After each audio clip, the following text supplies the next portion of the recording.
زمون خلق حکم لگی پیسې زیاتې شي د هر سیری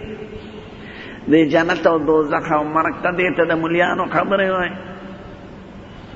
هلکه هله به خبر شي چې تعرج بیله ورشي پلار به دې خلاص نشي نو سلطان غیاث الدین بلبن ہندوستان کی بادشاہ تیر شوی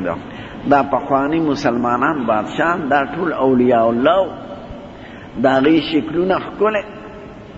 خکولی گیری خکولی پټکې بخپل حافظ و دا قرآن شریف او سلویخ باڈیگارد با ورسره او سلویخ تو خوزو بے کور کی خدمت کاو خطول با حافظانو داغه د خصوصی ملازمت دا شرط او چې حافظ د قرآن وي نو چا ورته وی سه ته په حافظانو خدمت کې وینا قرآن شریف مزیات خوښ نو چې ما سره سکم سکوټي والے خصوصی دسته چې هغه د قرآن شریف حافظانی او مونږ کړه چې سو خدمت کوي چې د قرآن شریف حافظان نو چې کوم ځای کې بناستو دربار نو مخامخ یو سپینه ټوکړه بره چت کې ځوړنده کړی یو ځل چې چا تپوس کوي صاحب دا څه شی وایي دا د کفن ټوکړه ده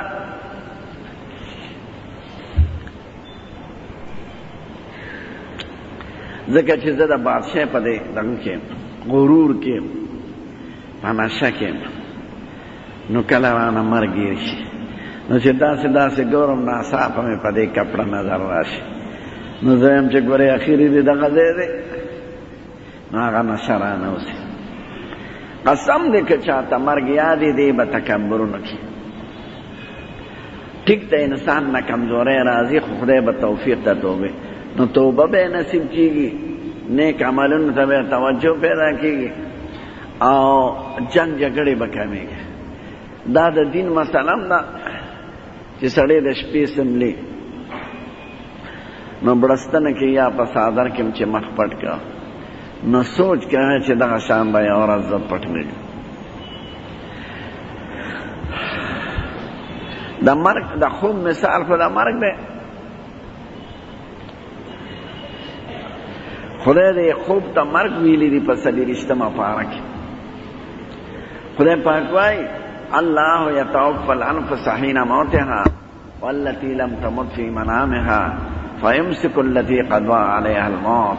ويرسل الاخرى الى اجل مسمى